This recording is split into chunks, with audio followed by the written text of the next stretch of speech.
A thread by Shashi Galore. Just returned from a lengthy hiatus in normal land, where people don't immerse themselves in social media and politics. Here is what I know based on my anecdotal experience in a non-red area. Vast majority think masks are stupid, but tolerate them because they have to.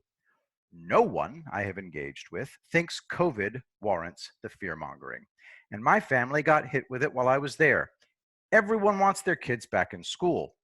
In a rioter zone, and despite the best efforts of the media and the local liberal government, people know the protesters are rioters.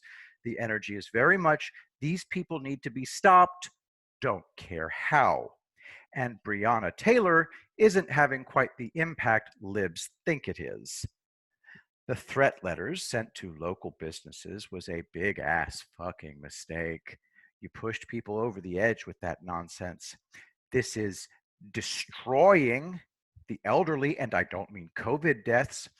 We are literally emotionally and psychologically destroying our older generation in nursing homes who can no longer touch, hug, hold hands, or be in close proximity to their family. I've watched my aunt over the last several weeks deteriorate and sink into depression from not being able to hold her children and grandchildren and family. My mother and aunt both said they would rather die from COVID than live without the touch of their loved ones. The governor and mayor, who are capitulating to the rioters, bring a scowl to the face of anyone when you mention them. My mom and I are black sheep when it comes to politics. She comes from a hardcore Democrat family and they are all jumping ship. But they have been indoctrinated to hate Republicans. So they are lost right now. But some will vote Trump because they think he is the only option. If Trump wants to win re-election bigly, then he needs to speak to the lost and abandoned.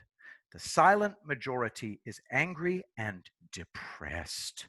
They don't want to give in to this new normal, but they don't know how to fight against the tide. Trump needs to give them the will and the means to fight. People don't need hope, which is what the Biden camp is trying and failing to sell. They want to fight.